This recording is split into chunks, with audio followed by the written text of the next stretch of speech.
Alright, hell yeah. Alright, so we're going to do an R1 raft design video. And this one is completely a new design, and I think it's the direction that I really want to explore. Hell yeah. Alright, so this is the napkin drawing of this concept. So we have one kayak, and then we have another kind of attached with a frame of some sort. I guess you could have inflatable members.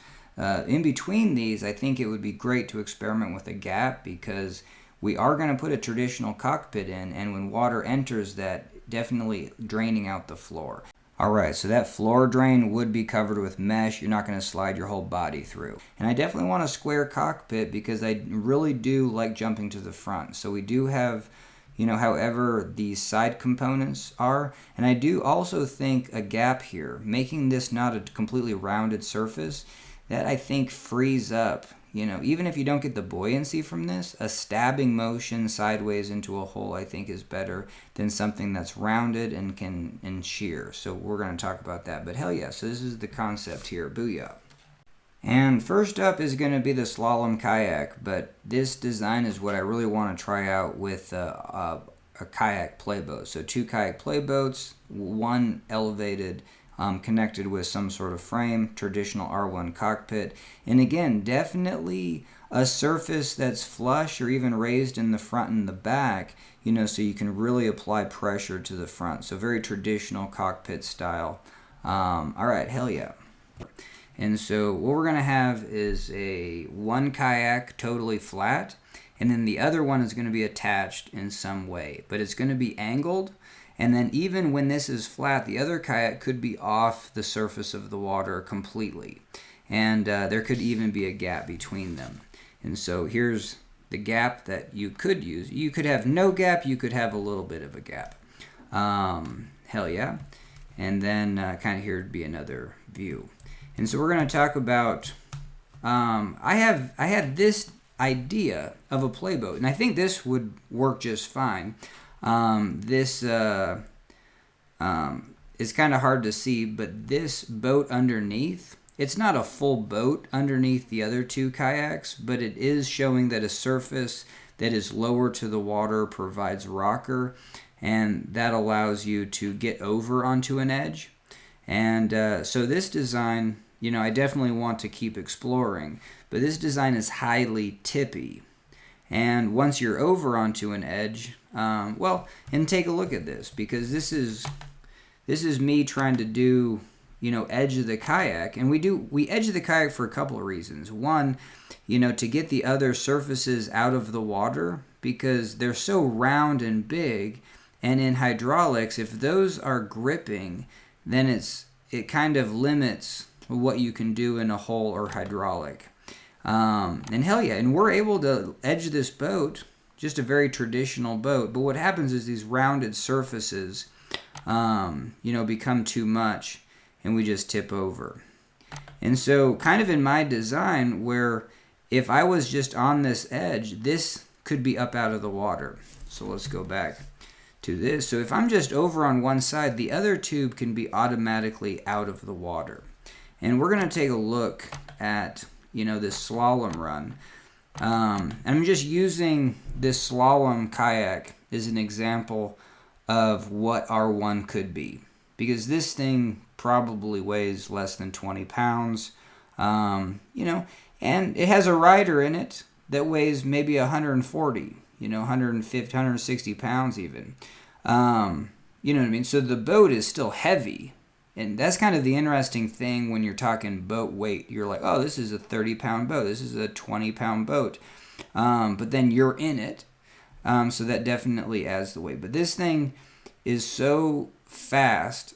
And then it also slices, And so both my designs of a playboat and even this boat allow the rear of the boat to more engage like a traditional kayak, where in an R1 boat, having so much out front and so much behind can be kind of a limiting thing. Alright, hell yeah. So I'm going to get back to these designs. And this is the playboat, where you have the middle boat that's lower, and then you roll over onto these edges. What happens here is that you definitely create kind of a rolling tipping motion, and that's where this is kind of what happens. Because even my boat, it's a little bit lower on the floor, and then I lean over onto an edge. But when that happens, that's, you know what I mean, I'm already on a very rounded surface. So let's kind of even taking a look coming in here. Even just in my normal sitting position, this tube can even be just out of the water. So that's a step in the right direction. But from this design, if I'm over on this tube, half the boat, and even more than half the boat, is out of the water. And then when I'm over here, if the other half's out of the water, I'm still on a full boat, a full kayak width, let's say, and that's totally flat. And then, yeah, and so that's a huge deal. The other thing is, if that kayak is up out of the water, it's actually leveraging me back in, down. Because even like right here, even if this tube has a little bit of daylight underneath it, there really isn't a lot of cantilever back because of that wide floor. And so let's get back to this one.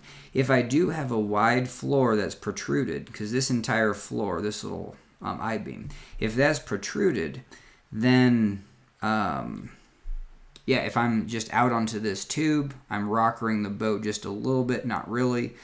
This side doesn't feel like it's counterweighting me.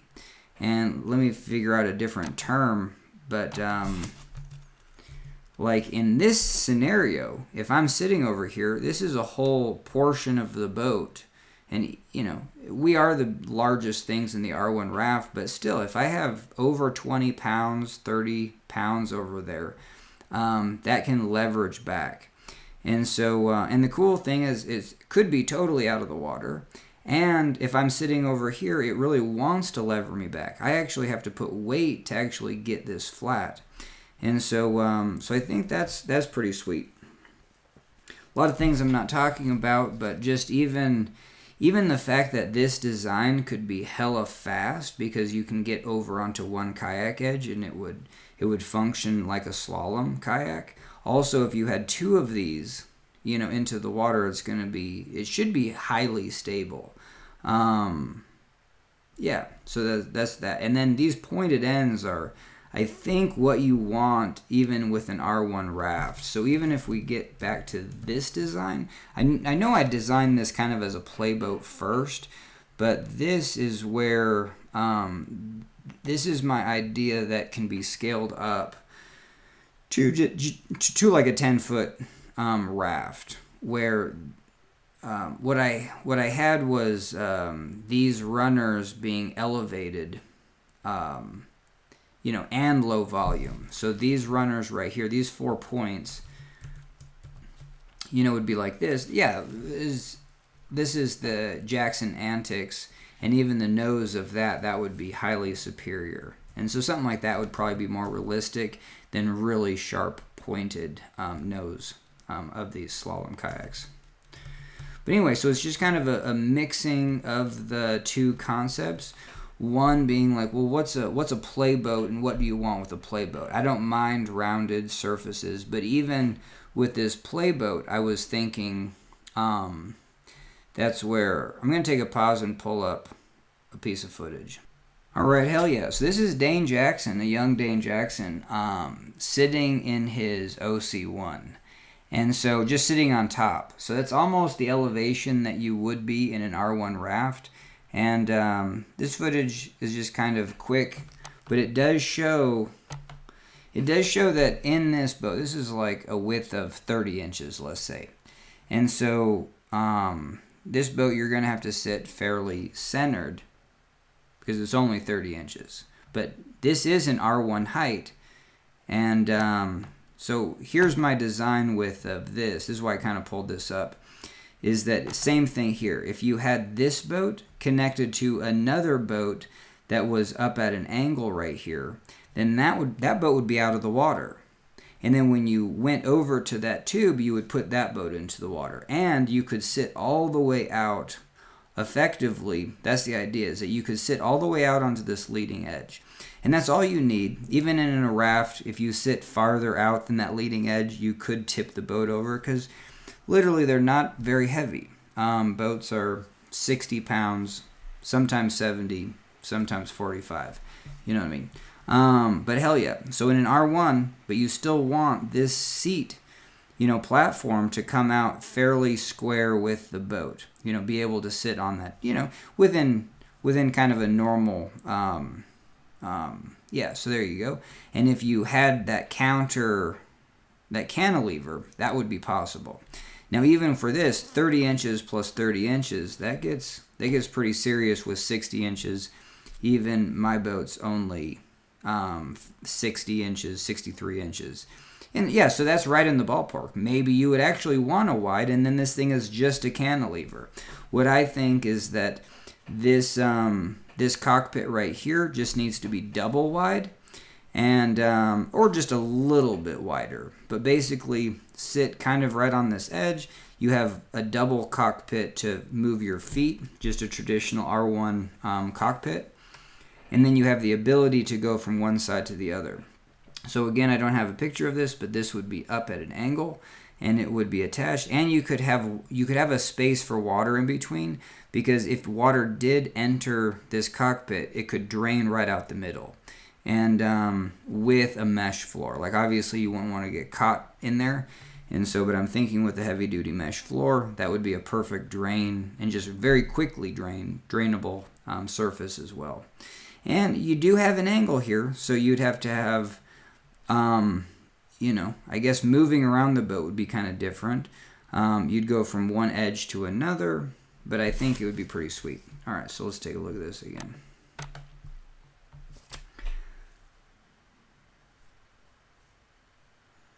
But hell yeah. Yeah, so I think if you had that double boat with a cantilever, you'd be able to get out all the way out onto this edge, just with a lot more performance. Because even right here, if I'm saying that this is kind of a traditional boat where this lower surface is sticking out and then I go onto another edge, it already kind of rounds out where it really reduces kind of the effective area. Where having something like this is you already have the dynamics of a known like craft, kayak, playboat, doesn't matter whether it's long or short, but you can effectively be on a traditional surface when you're just in a neutral position. And then this would just explore different dynamics of if you did sit more centered. I don't know. I'm sure that would actually be highly stable with the ability of, I don't know. Those are things to just explore. I think even this design of a highly sharp boat where, if you just have your cockpit and it's able to drain and then just have these surfaces. This isn't my favorite boat because it doesn't allow you the ability to jump forward, where in this, this is still, this boat, even if it was shaped this way, is still missing. I would still want almost a fabric net up here of material just so I can jump up there. I think at least jumping to the front is very important. But if this boat is super small like a playboat, then, just having a built up, and even in this, my final design is to have a flat platform on top of this. So just imagine a flat platform that goes all the way from here all the way to here, and is very thin. Could either just be it could be a drop stitched inflatable surface, doesn't need to be, or it could just be a chunk of wood, you know what I mean? But it doesn't have to hold buoyancy, that's what I'm saying. But you would want to foam it out on top and then shape it to where, it's perfect when you go back to these, that you're sitting at a level. Because if you go to the back of the kayak and the kayak like tips back, you want probably this to be elevated up with foam. Same thing at the front. It's very useful. Traditional boats are going to have that rockered front. It's very easy to jump to a higher spot, then jump to a lower spot, and then try to get back. Okay, hell yeah. All right, so I think these videos are good because there's no reason to put anything into motion if I come up with a concept like this that's just kind of superior. I think this concept is superior to this concept, and I think this would be a better way to start. Even this design, I would get rid of all this fluff on the side was for like a traditional 10-foot, which I'll talk about because I'm just watching current footage of people kind of crushing it R1, and still I think you would want a round boat / pontoon boat. What's happening is the rounded surface, we can kind of maybe finish with this, the rounded surface, the second it bites into any hydraulic, there's like, whether you're tipping over or if it actually catches, this rounded surface is so grippy and it provides so much shear that it just flips you right over. You don't have any choice. Well, even this, flat surfaces sometimes are worse, but flat surfaces with pointedness, hey, even if this grips into the water, what I have found even with pontoon boats or the paddle cats is that these pointed paddle cat tubes go underwater and they really want to surface because they're easy to shear under and they're easy to shear back up. I don't know, it just seems like the perfect amount of you get the perfect amount of buoyancy and the perfect amount of sub. And so the idea would be to have a boat that can sub and then maintain balance. What's happening is with these rounded surfaces, you just get you get a stopping motion, which sucks. You get no stab because even with these low density, like especially this one, you could slide this sideways into a kayak, into a hole, and it would actually penetrate the hole. And that gives you more time. So R1, I think, is that you need predictability and more time. And right now what's happening with these rounded surfaces is they just instantly grip. And the other thing that happens, and I don't have any footage of this in this, is that if this is stuck in a hole and I'm on this thing and I'm on the high side, the other side is what bites. The other side captures downstream current and really sticks and then really takes the boat into the wave. There's no place for the boat to go through the wave, and so it just goes straight up. And then this part goes, is still continuing the flip because this now has velocity and is getting sheared down that wave face. And the second that side bites, it's game over. And so yeah, for sure. So I would even change up this playboat design from here to not have three things going on, the traditional boosted out floor, and then have secondary stability. What I would have is just two playboats that are at an angle. So yeah, so again, we'll finish with kind of Dane Jackson, because I think this is the easiest place for me to start, is take this boat, take a playboat, and then make another playboat next to it. It's the lowest volume. It's basically an R1 cockpit with very minimal outside. And I think that's kind of what I want to explore. So anyway, so this video just might be for me, but this is just kind of currently where I'm at. Because I was thinking it's just like, hey, you just make this bigger? Nah, like still, this is a 6-foot boat, but you could have a 6-foot length R1 with this cockpit. This cockpit's wide enough to sit back here, so like right there, he's sitting right there. And then, because I'm doing an R1 style where I'm sitting and using my feet both for contact points. And so like the trim of this is great. So Dane sitting right there, that's fairly far back. That's a fairly traditional R1 stance. The only thing that you can't do with this right now is just sit out onto the outer tube like you would, and that's where you're going to get all your comfort and reliability. And so just to have this boat cantilevered with another boat. So anyway, hell yeah. All right, so thanks for joining me on this one. Booyah.